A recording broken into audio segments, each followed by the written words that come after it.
오늘 우리 공동체에 허락하신 하나님의 말씀 보겠습니다. 요한복음 12장 37절부터 43절까지 되겠습니다.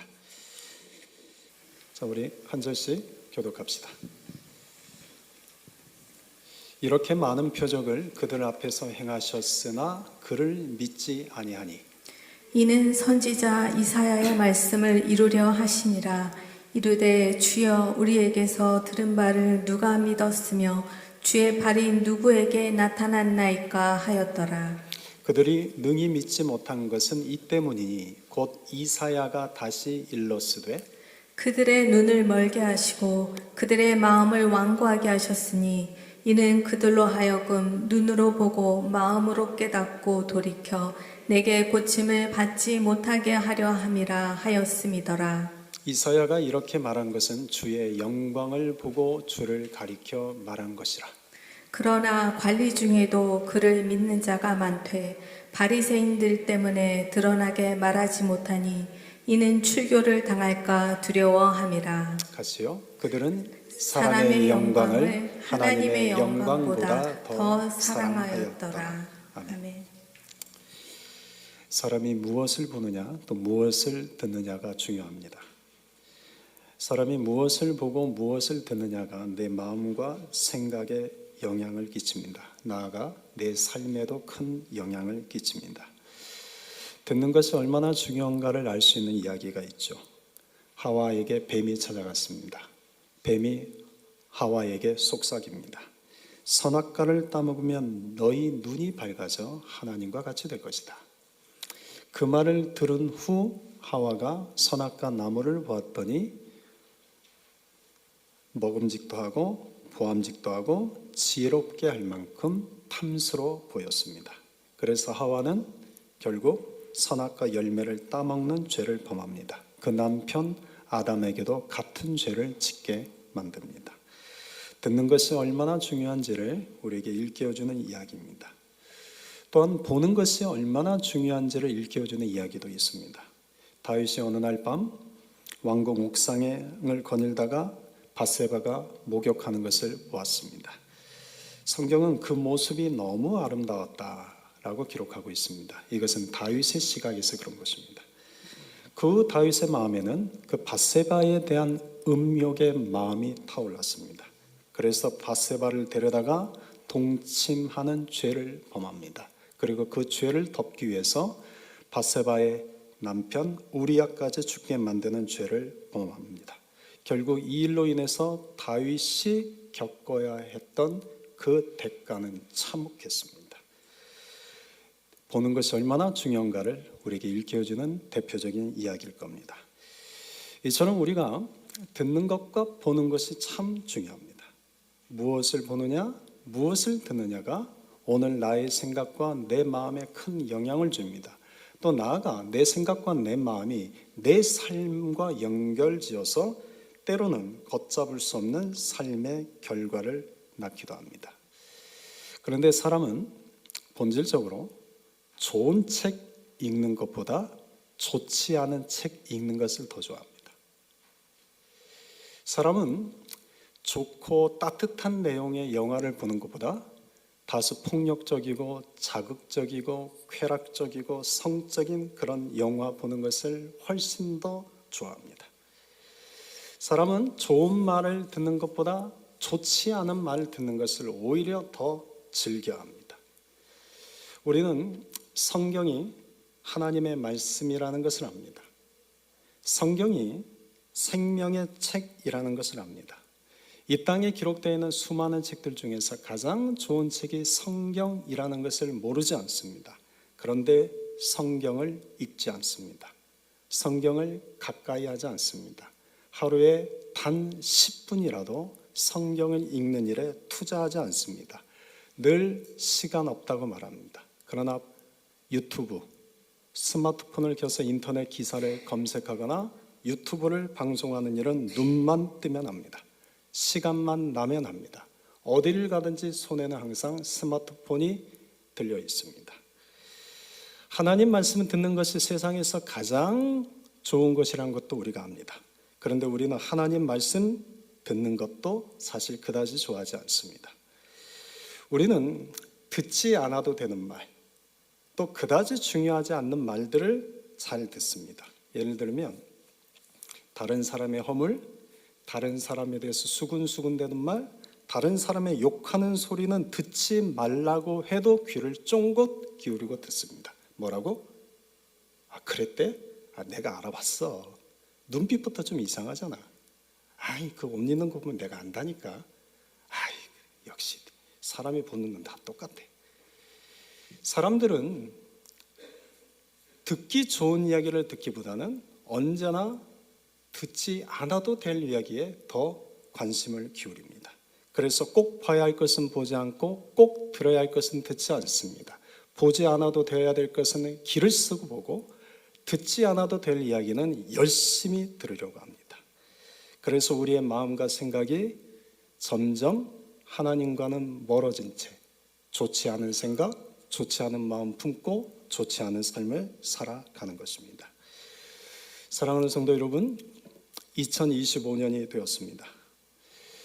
올 한 해 여러분들이 자주 봐야 할 것은 무엇일까요? 올 한 해 여러분이 자주 들어야 할 것은 무엇일까요? 반대로 올 한 해 여러분이 더 이상 봐서는 안 될 것이 무엇일까요? 올 한 해 여러분들이 더 이상 안 들어야 할 것은 무엇일까요? 여러분들이 올 한 해는 봐야 할 것을 보고 들어야 할 것을 듣는 자들이 되기를 바랍니다. 그리고 보지 않아도 될 것은 보지 않고 듣지 않아도 될 것은 듣지 않는 자가 될 수 있기를 바랍니다. 우리가 봐야 할 것은 성경입니다. 우리가 들어야 될 것은 하나님의 말씀입니다. 그래서 2025년에 우리가 더 성경을 가까이 하고 성경을 읽고 하나님의 말씀에 귀를 기울이는 자들이 될 수 있기를 주님의 이름으로 축원드립니다. 예수님께서 어린 나귀 새끼를 타시고 예루살렘 성에 들어오셨습니다. 그러자 수많은 무리들이 예수님을 향하여 찬송하기 시작합니다. 찬양을 했습니다. 자신의 겉옷을 벗어서 길에 깔고 종려나무 가지를 꺾어다가 흔들면서 이렇게 찬양을 했습니다. 호산나 찬송하리로다.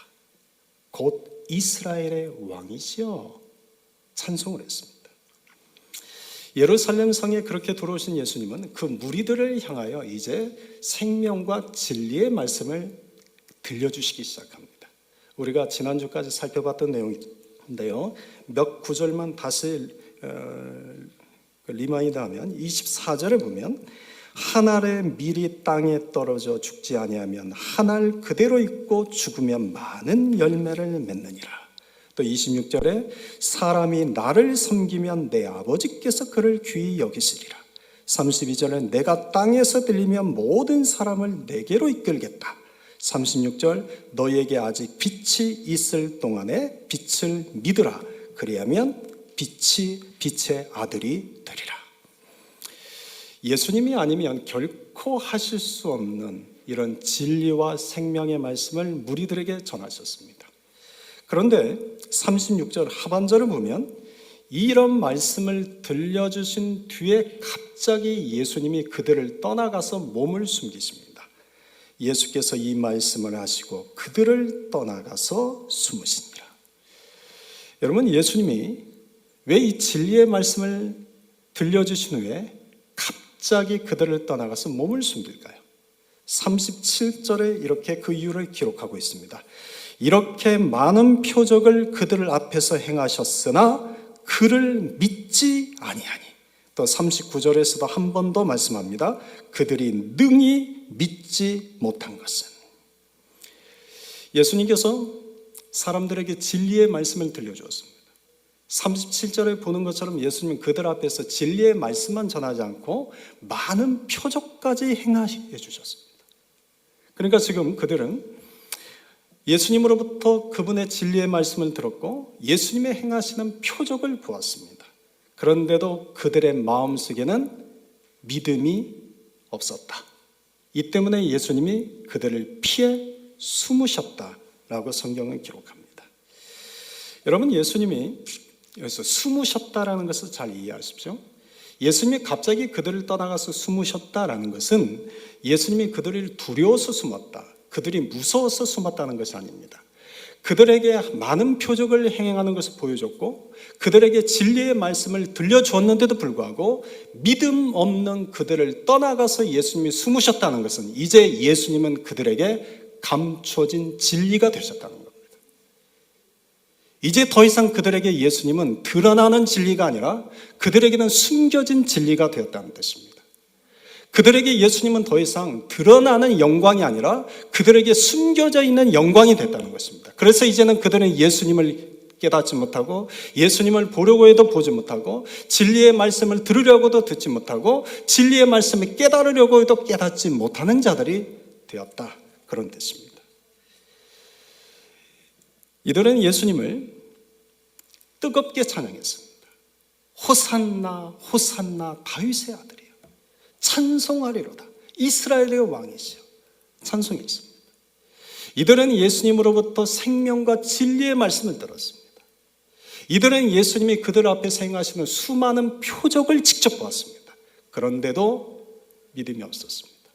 이제 그들과 예수님은 상관없는 자들이 되었습니다. 이제 그들에게 예수님은 숨겨진 진리가 되었습니다. 여러분, 이것을 우리에게 깨닫게 하는 것이죠. 우리가 주님을 뜨겁게 찬양해도 믿음이 없을 수 있다는 얘기입니다. 우리의 삶 속에서 하나님이 행하신 일에 대한 간증이 아무리 많아도 믿음이 없을 수 있다는 얘기입니다.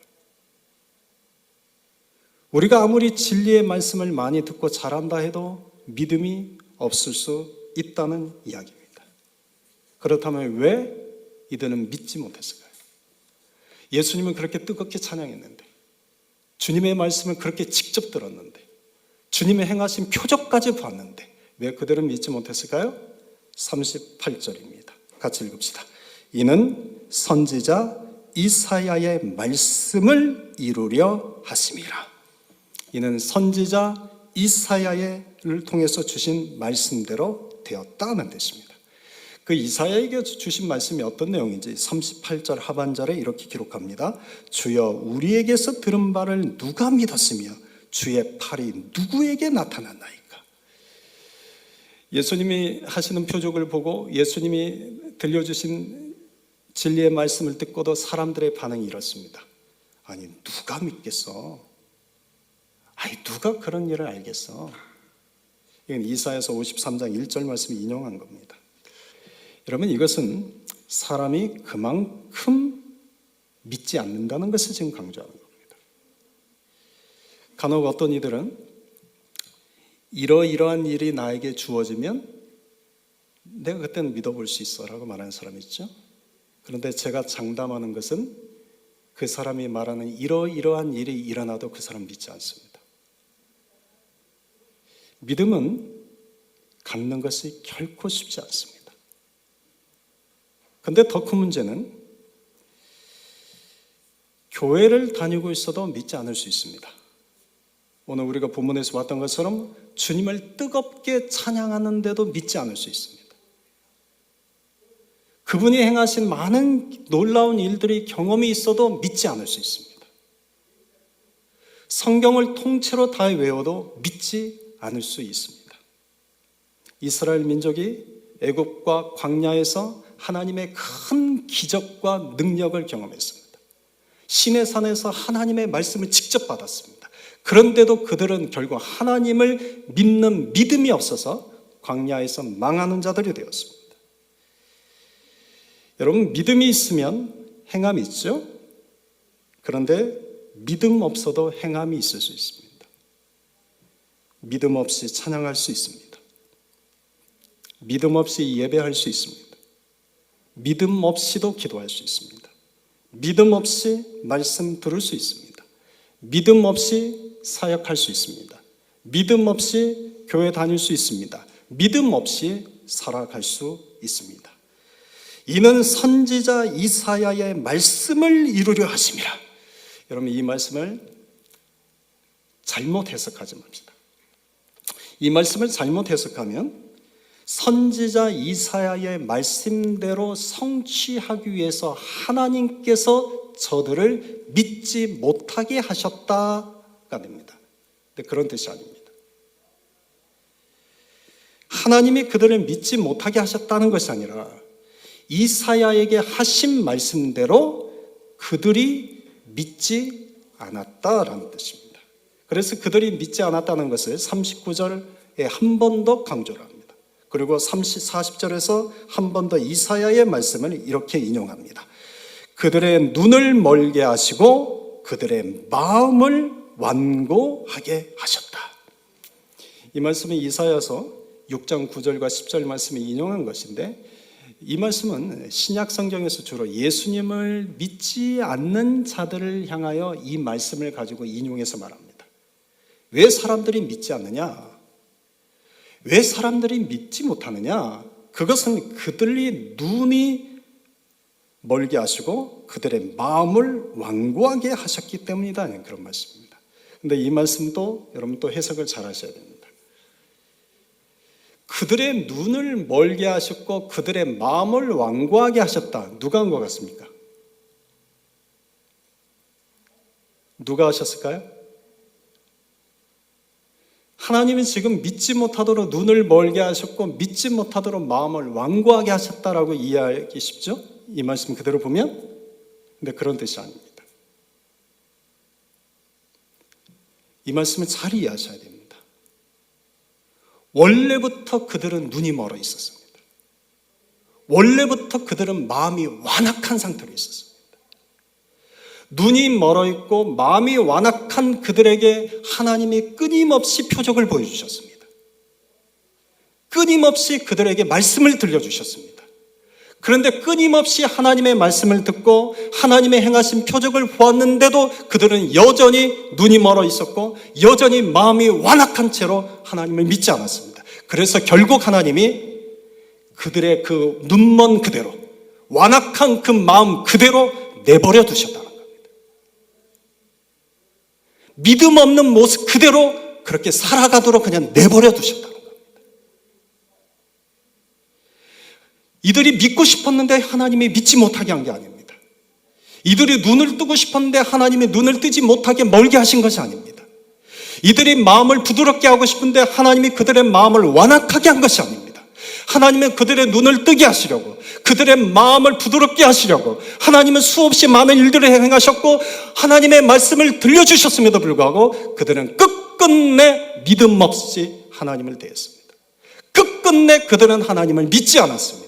그래서 하나님이 그들의 눈먼 그대로, 그들의 완악한 마음 그대로 내버려 두셨다는 겁니다. 그래서 결국 그들은 보아도 보지 못하게 된 겁니다. 그래서 결국 그들은 들어도 듣지 못하게 된 겁니다. 그들에게 있어서는 이제 예수님은 숨겨진 진리가 되어버렸습니다. 이제 그들에게 있어서는 하나님의 말씀은 숨겨진 말씀이요, 이제는 그들에게서 하나님의 영광은 숨겨진 영광이 되어버렸습니다. 여러분, 우리가 신앙생활하면서 하나님께서 우리를 내버려 주실 때가 있습니다. 하나님께서 우리를 내버려 주신다는 것은 결코 좋은 일이 아닙니다. 로마서 1장 24절, 26절, 28절에 보면 하나님께서 죄 가운데 살아가는 저들을 그냥 내버려 두셨다, 내버려 두셨다, 내버려 두셨다 3번이나 반복합니다. 내버려 두셨다는 것은 여러분, 하나님이 이제 그들에게 숨으셨다는 뜻입니다. 이제 그들에게 하나님이 숨겨진 진리가 되셨다는 뜻입니다. 이젠 그들에게 더 이상 나타나지 않는다는 뜻입니다. 내버려 두시는 겁니다. 그러니까 하나님이 내버려 두신다는 것은 결코 좋은 뜻이 아니죠. 여러분, 하나님이 사랑하시는 사람, 하나님이 지키시고 보호하시는 사람은 결코 내버려 두지 않습니다. 하나님은 그의 삶을 간섭하십니다. 그래서 그가 잘못된 길을 걸어가면 돌이키게 하십니다. 그가 잘못된 마음을 품고 살면 그 잘못된 마음을 돌이키도록 늘 말씀하십니다. 그런데 그것도 듣지 않으면 때론 채찍을 가하십니다. 채찍을 가해서라도 돌이키게 하십니다. 하나님이 내버려 두지 않은 자들입니다. 그러나 하나님이 내버려 둔 자들은 내가 죄를 짓고 살아도, 내가 악을 행하고 살아도, 내가 세상 사람들처럼 나쁜 짓을 하고 살아도, 내가 잘못된 삶을 살아가도 하나님께서 아무런 상관하지 않습니다. 그냥 그렇게 살아가도록 내버려 두십니다. 여러분, 이건 축복이 아닙니다. 내가 이렇게 살아도 하나님이 나를 그냥 버려두시던데, 나를 너무 사랑하시는데, 아니요. 하나님의 내 인생을 간섭하는 것이 나를 사랑하시는 겁니다. 그런데 하나님이 나를 내버려 두시는 것은 나를 사랑하시는 것이 아닙니다. 착각하시면 안 됩니다. 우리가 과거에 좋지 않은 삶을 살았다 할지라도 오늘 내가 그 과거에 좋지 않은 삶을 끊어내야만 미래에 더 좋은 삶을 살 수 있는 거죠. 그런데 과거에 내가 좋지 않은 삶을 살았는데 오늘도 똑같이 과거처럼 살아간다면 내 미래도 똑같이 오늘처럼 과거처럼 좋지 않은 삶을 살아가게 될 것입니다. 이건 믿음도 마찬가지입니다. 과거에는 내가 믿음 없이 살았고, 과거에는 내가 믿음 없이 교회를 다녔고, 과거에는 내가 믿음 없이 섬겼고, 과거에는 내가 믿음 없이 타성적으로, 종교적으로, 형식적으로, 관습적으로, 습관적으로 신앙생활을 했다면 이제부터는 그 모든 믿음 없는 나의 행위를 끊어버리고 이제부터 내가 믿음으로 살아보겠습니다. 이제부터는 내가 믿음으로 행해보겠습니다. 이제부터는 내가 믿음으로 한번 살아보겠습니다 라고 다짐하고 노력할 때 미래가 더 좋은 믿음의 사람이 됩니다. 여러분, 하나님은 우리가 얼마나 믿음 없는 사람인지를 아십니다. 믿음 없이 찬양하고, 믿음 없이 기도하고, 믿음 없이 예배드리고, 믿음 없이 말씀 보고, 믿음 없이 섬기고, 믿음 없이 신앙생활하는 거 하나님은 아십니다. 얼마나 우리가 믿음 없이 살아가면 성경에서 계속해서 끊임없이 반복하는 것은 믿음입니다. 믿음으로 찬양해라, 기도할 거면 믿음으로 기도해라, 예배할 거면 믿음으로 예배해라, 섬길 거면 믿음으로 섬겨라, 교회를 다닐 거면 믿음으로 다녀라, 믿음으로 살아라. 믿음으로, 믿음으로, 믿음으로, 믿음으로. 주님은 끊임없이 우리에게 말씀하십니다. 그만큼 우리 안에 믿음으로 사는 자가 적기 때문입니다. 사랑하는 성도 여러분, 믿음 없는 나의 삶에서 돌이키는 자가 되십시오. 여러분, 기회 있을 때 돌이키는 자가 되십시오. 예수님은 우리에게서 떠나 숨기 전에, 그분의 진리가 우리에게 숨겨진 진리가 되기 전에, 아직 주님의 말씀이 우리 안에 나타나고 아직 우리의 귀에 들리는 이때, 여러분, 우리가 믿음으로 살아가는 자가 됩시다. 혹시 불만 있는 분 없죠? 제가 이렇게 말씀드리는데 불만 있는 분 없죠? 다시 한번 믿음으로 살아갑시다. 믿음으로 교회 다닙시다. 믿음으로 기도합시다. 믿음으로 말씀 들읍시다. 믿음으로 섬깁시다. 믿음으로 살아가는 자가 됩시다. 여러분, 내가 믿음으로 살아가려는 그 마음을 가질 때 성령이 도우십니다. 여러분, 내가 아무런 마음이 없으면 성령님도 가만히 계십니다. 내가 믿음으로 살아봐야지. 내가 2025년에는 이젠 내가 다시 한번 믿음으로 한번 살아봐야지. 내가 믿음으로 주님께 나아가봐야지. 내가 교회를 섬길 건 믿음으로도 한번 섬겨봐야지. 내가 기도할 건 믿음으로 기도해봐야지. 여러분, 믿음으로 하려고 할 때 성령이 우리를 도우실 것입니다. 우리 모두가 그런 믿음으로 25년을 살아갈 수 있기를 주님의 이름으로 축원드립니다. 이사야 선지자가 활동하던 시기는 BC 8세기였습니다. BC 8세기는 대략 BC 740년부터 680년경에 활동을 했습니다. 그런데 이사야가 활동하던 시기인 BC 722년에 북이스라엘이 멸망을 당했습니다. 그러니까 이사야 선지자가 북이스라엘이 멸망당한 것을 보고 충격을 받았습니다. 야, 하나님의 택하신 백성들인 북이스라엘이 멸망당하면 남유다도 멸망당할 수 있겠구나. 충격을 받았습니다. 하나님이 택한 백성은 망하지 않을 것이라고 철석같이 다 믿고 있었습니다. 그런데 북이스라엘이 힘없이 망하는 것을 보고, 힘없이 역사에서 지워지는 것을 보고, 야, 이렇게 두면 남유다도 망할 수 있겠구나. 이렇게 두면 하나님의 예루살렘도 망하게 하시겠구나. 그리고 나서 눈을 열어 이스라엘 유대인들의 상황을 보니 한 가지가 보이는 겁니다. 그들의 눈은 멀어 있었고 그들의 마음은 완악해 있는 겁니다. 그런데 자세히 보니 더 깜짝 놀란 겁니다. 하나님이 그들의 눈을 먼 대로, 그들의 마음이 완악한 대로 내버려 두신 겁니다. 이렇게 두면 안 되겠구나. 이렇게 두면 우리 남유다도 망하겠구나. 눈먼 그대로, 완악한 마음 그대로 하나님이 내버려 두셨으니 저들이 들어도 듣지 못하고 보아도 보지 못하고 깨닫지 못하고 저들에게 진리는 숨겨진 진리가 되고 영광은 숨겨진 영광이 되어버렸는데, 야, 이렇게 두면 다 망하겠구나. 그래서 외치기 시작합니다. 외치기 시작합니다. 그런데 그 당시에 다른 수많은 선지자들이 있었습니다. 수많은 선지자들은 유대인들에게 이렇게 외쳤습니다. 야, 안심해? 괜찮아? 너희는 택한 백성이야? 북이스라엘은 멸망당해도 우리 예루살렘은 명하지 않아? 하나님 우리를 복 주시고 하나님 우리에게 은혜 주실 거야? 걱정하지 마.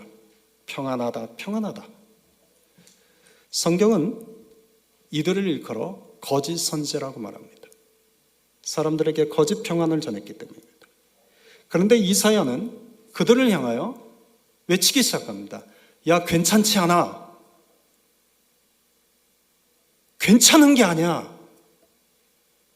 지금 이렇게 살아가는 것이 결코 괜찮은 게 아니야. 믿음 없이 그렇게 살아가면 북이스라엘이 멸망당한 것처럼 우리도 곧 멸망당해. 너희들을 한번 봐봐.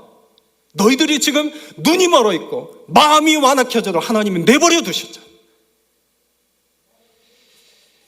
여러분, 이사야 선지자는 목에서 피가 토하는 심정으로 외쳤습니다. 그런데 그 때문에 거짓 선지자들과 유다 백성들로부터 박수를 받는 것이 아니라 오히려 박해와 핍박을 받았습니다. 아니, 요즘처럼 힘든 시기에, 요즘처럼 이렇게 어려운 때, 요즘처럼 이렇게 어수선한 때 좀 좋은 이야기 좀 하시죠, 이사야 선지자님. 아니, 꼭 그렇게 힘들고 무겁게 그런 얘기를 하셔야 됩니까? 보십시오, 다른 선지자들이 어떻게 말씀하십니까? 그냥 평안하다, 하나님이 복 주실 것이다, 하나님이 지켜주실 것이다, 하나님이 함께 하실 거다. 이렇게 말씀하면 얼마나 좋습니까? 여러분, 오늘 이 시대는 어떻습니까? 오늘 우리가 살고 있는 이 시대는 어떻습니까? 오늘 우리 이 시대는 어떻습니까? 정말 이렇게 살아도 되는 겁니까? 정말 이렇게 가도 괜찮은 겁니까? 정말 이렇게 우리가 살아도 하나님이 이런 우리에게 그냥 복을 주시고 은혜 주시고 언제나 지켜주시고 언제나 함께 하시고 언제나 우리의 모든 삶을 인도하실 겁니까?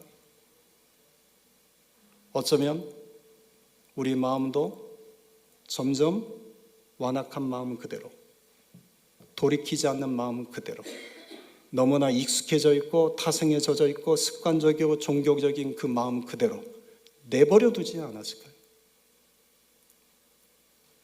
그렇다면 이스라엘이 멸망한 것처럼, 예루살렘이 멸망한 것처럼 오늘 이 시대를 존재하는 교회들도 그분의 심판 아래 놓여 있지는 않을까요? 이사야는 사람을 두려워하지 않았습니다. 박해를 받으면서도 이렇게 외쳤습니다. 그 이유를 41절에 이렇게 기록합니다. 41절 같이 읽겠습니다. 이사야가 이렇게 말한 것은 주의 영광을 보고 주를 가리켜 말한 것이라. 여러분, 이사야가 무엇을 보고 있습니까? 이사야가 무엇을 보고 있습니까? 사람을 보고 있습니까? 하나님을 보고 있습니까? 이사야가 사람의 영광을 생각합니까? 하나님의 영광을 생각하고 있습니까? 사람을 보지 않고 하나님을 보고 있습니다. 사람의 영광이 아닌 하나님의 영광을 보았습니다. 그래서 이렇게 두려워하지 않고 말할 수 있던 것이죠. 그런데 42절 한번 봅시다. 예수님께서 이 말씀을 하는 것은 이제 그 다음 때문입니다. 42절 같이 읽겠습니다. 그러나 관리 중에도 그를 믿는 자가 많되 바리새인들 때문에 드러나게 말하지 못하니 이는 출교를 당할까 두려워함이라. 예수님께서 이 말씀을 하시는 것은 소위 믿는다고 하는 자들이 있었던 겁니다. 그런데 예수님이 가만히 보니 소위 믿는다고 하는 자들이 정작 바리새인들 때문에 출교를 당할까 두려워 나는 예수를 믿는 사람이요 라고 밝히지 않는 겁니다. 두려움 때문에 밝히지 않는 겁니다. 전에도 설명드린 것처럼 출교라는 것은 유대라는 공동체에서 쫓겨나는 겁니다. 더 이상 유대인으로 취급하지 않고 이방인처럼 취급하는 겁니다. 그러니 유대인의 입장에서는 굉장히 무서운 사망 선고와 같은 형벌이죠. 그런데 그게 두려워서 내가 예수 믿는 자입니다라고 고백하지 않는 겁니다. 내가 예수 믿는 자로서 믿음으로 살아가지 않는 겁니다. 두렵게 해서 그럽니다. 그런데 그 두려움의 이유를 43절에서 더 정확하게 이렇게 표현합니다. 43절 같이 읽겠습니다. 그들은 사람의 영광을 하나님의 영광보다 더 사랑하였더라. 그들이 두려워한 이유가 뭡니까? 그들이 믿음 없이 살아가는 이유가 뭡니까? 겉으로는 두려워서입니다. 출교를 당할까, 불이익을 당할까, 어려움을 당할까. 그런데 보다 본질적인 이유는 사람의 영광을 하나님의 영광보다 더 사랑하였기 때문입니다. 여기서 영광이라는 단어는 헬라어로 독사입니다. 독사라고 하는데 이걸 영광, 이 독사라는 단어가 세 가지 미닝이 있습니다. 생각, 판단, 칭찬이라는 뜻입니다. 그러니까 사람의 영광을 하나님의 영광보다 더 사랑한다는 것은 사람의 생각을 하나님의 생각보다 더 중요하게 여긴다. 사람의 판단을 하나님의 판단보다 더 중요하게 여긴다. 사람의 칭찬을 하나님의 칭찬보다 더 중요하게 여긴다. 그런 뜻입니다. 여러분에게 묻습니다. 여러분은 사람의 영광을 더 사랑하십니까? 하나님의 영광을 더 사랑하십니까? 질문을 바꾸겠습니다. 여러분은 사람의 영광을 더 사랑하는 자가 되고 싶습니까? 하나님의 영광을 더 사랑하는 자가 되고 싶습니까? 하나님의 영광을 더 사랑하는 자가 되려면 그럼 어떻게 해야 될까요? 오늘 말씀은 이 말씀으로 마무리하겠습니다. 하나님의 영광을 더 사랑하는 자는 사람의 생각보다 하나님의 생각을 더 중요하게 여깁니다. 다윗이 엔게디 광야 동굴 안에 숨어 들어갔습니다. 사울이 다윗이 그 동굴 안에 숨어 있는 것을 모르고 들어와서 잠을 잤습니다. 다윗 옆에 있는 사람들이 말합니다. 사울 왕을 죽일 절호의 기회가 왔습니다. 죽입시다. 그러니까 다윗이 말합니다. 하나님께서 기름 부으신 사람을 죽일 수 없다. 거절합니다. 그로부터 또 얼마 지나서 십광야에서 또 사울 왕을 죽일 기회가 찾아옵니다. 또 옆에 사람들이 말합니다. 다윗이요, 하나님이 주신 기회 아닙니까? 사울을 오늘 여기서 끝내버리면 우리가 더 이상 도망자 생활 살지 않아도 되지 않습니까? 그런데도 다윗이 말합니다. 하나님이 기름 부은 종을 내가 죽일 수 없다. 그 거절합니다. 여러분, 다윗은 어리석은 사람이죠? 다윗은 참 어리석은 사람이죠? 답답한 사람이죠? 아니, 그때 사울을 제거했으면 도망자 생활은 2, 3년이면 끝났을 텐데 그때 그 기회를 놓치는 바람에 10년을 도망자 생활을 삽니다. 여러분, 인간적으로 보면 참 답답한 사람이요, 인간적으로 보면 그는 무지한 사람입니다. 어리석은 자입니다. 그런데 다윗은 사람의 생각을 따르지 않고 하나님의 생각을 따랐습니다. 사람의 말을 따르지 않고 늦게 가더라도, 더디 가더라도 하나님의 말씀을 따랐습니다. 그런 다윗을 향하여 하나님이 하신 말씀은 내 마음에 합한 자입니다. 여러분, 하나님의 영광을 더 사랑하는 자가 되기 위해서 사람의 생각보다 하나님의 말씀, 하나님의 생각을 더 중요하게 여기는 자들이 됩시다. 더디 가더라도, 그게 어리석어 보이더라도 여러분, 그것이 옳습니다. 둘째, 하나님의 영광을 더 사랑하는 자는 사람의 판단보다 하나님의 판단을 더 중요하게 생각합니다. 아나니아와 삽비라 이야기를 아시죠? 아나니아와 삽비라가 자기 땅을 팔았습니다. 그래서 일부는 숨겨두고 사도들 앞에 갖다 놓았죠. 그런데 그 땅을 판 것은 좋았습니다. 그런데 아나니아와 삽비라의 그 마음속에는 땅을 판 이유가 하나님을 위해서가 아니었습니다. 아나니아와 삽비라 이전에 바나바가 자기 밭을 팔아서 하나님께 헌금한 것을 보았습니다. 그러니까 같은 초대교회 평신도 지도자였는데 서로 경쟁 관계였는데, 아니 바나바가 그래? 그럼 우리도 해야지. 그래서 땅을 팔았는데 아까운 거죠. 그래서 일부를 감춰두고 일부만 사도에게 갖다 놓은 겁니다. 여러분, 아나니아와 삽비라의 문제는 그가 일부를 감춘 것이 아니라 그가 그렇게 한 것이 하나님을 위한 것이 아니었습니다.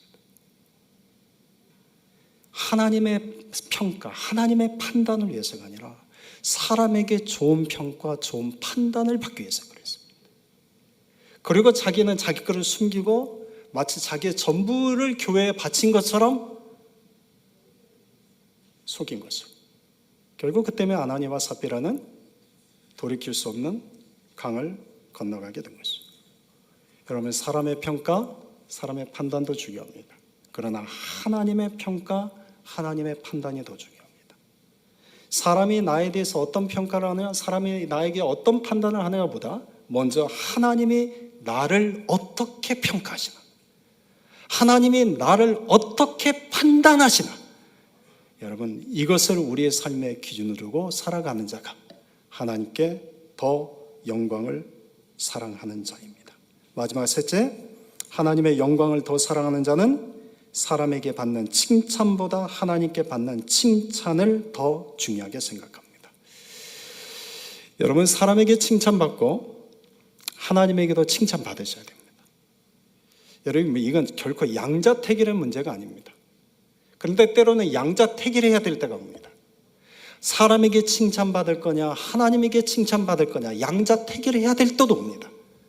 그런데 이것은 우리의 삶의 우선순위입니다. 사람에게 칭찬받는 것보다 하나님에게 칭찬받는 것을 먼저 택하는 겁니다. 그러면 하나님께 칭찬받으려면 어떻게 해야 될까요? 하나님께 칭찬받기 위해서는 어떻게 해야 될까요? 하나님은 누구를 칭찬할까요? 하나님은 어떤 자를 칭찬하실까요?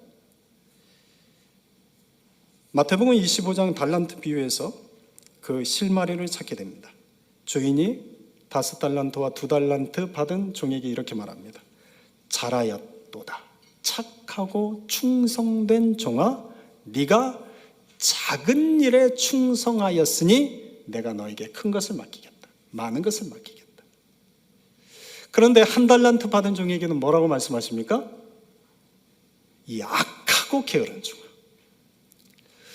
여러분, 주님이 우리를 칭찬하신 것은 큰 일을 해서가 아닙니다. 우리에게 주님의 큰 일을 맡기신 것이 아닙니다. 작은 일입니다. 그 작은 일을 충성되게 감당할 때 주님이 그걸 보시고 착하고 충성된 종이라고 말씀하십니다. 여러분, 학생으로서 열심히 공부하는 것이 작은 일에 충성하는 것입니다. 밖에서 여러분이 일을 하실 때는 여러분은 그 일이 하나님의 나에게 세상 속에 허락한 소명으로 알고 사명으로 알고 성실하게 감당하는 것이 작은 일에 충성하는 것입니다. 교회 안에서는 나에게 맡겨진 직분, 나에게 맡겨진 사역이 작은 것이든 큰 것이든 상관하지 않고 충성되게 섬기는 것이 작은 일에 충성하는 것입니다. 또 어떤 분이 이렇게 말씀하실 수 있어요. 나는 교회에서 맡은 직분이 없는데요. 내가 교회에서 맡은 사역이 없는데요. 그럼 나는 교회 안에서 어떤 일에, 작은 일에 충성할 수 있을까요? 제가 알려드리겠습니다. 본당이나 밥 먹는 친교실에 휴지나 음식 찌꺼기가 떨어졌으면 그걸 주우십시오. 화장실에 갔더니 타올이 어지럽혀 있고 땅에 떨어졌으면 그걸 정돈하고 주우십시오. 여러분, 내가 그리스도인으로서, 내가 하나님을 사랑하는 자로서 내 삶에 지극히 작은 일처럼 보이는 것에 우리가 충성을 다하는 것이 하나님 보시기에 칭찬받을 일입니다. 오늘 말씀을 마무리하겠습니다. 2025년 여러분, 하나님께서 우리 안에 새 일을 행하실 것입니다. 여러분은 어떤 마음인지 모르지만 저는 이 하나님의 새 일을 행하실 것이 좀 믿어집니다. 하나님은 우리 안에 새 일을 행하실 것입니다. 사막과 같고 광야 같은 우리의 현실에 하나님은 사막에 강을 내시고 광야에 길을 내시는 새 일을 행하실 것입니다. 하나님이 올해 신년 새벽기도에 우리에게 주신 말씀 있죠? 신년 새벽기도에 어제 우리가 끝마쳤죠? 시편 115편 15절, 너희는 천지를 지으신 여호와께 복을 받는 자로다. 여러분, 25년 우리가 여호와께 복을 받는 자가 되기 위해서 어떻게 살아야 할지 오늘 본문에서 두 가지를 꼭 기억합시다. 첫째, 믿음으로 살아갑시다. 따라해 볼까요? 믿음으로 살아갑시다. 예, 믿음으로 살아갑시다. 믿음으로 살아가 봅시다. 다시 우리의 믿음의 고삐를 쥐고 믿음으로 살아가는 자가 됩시다. 둘째, 사람의 영광보다 하나님의 영광을 더 사랑하는 자가 됩시다. 자, 따라해 볼까요? 사람의 영광보다 하나님의 영광을 더 사랑하는 자가 됩시다.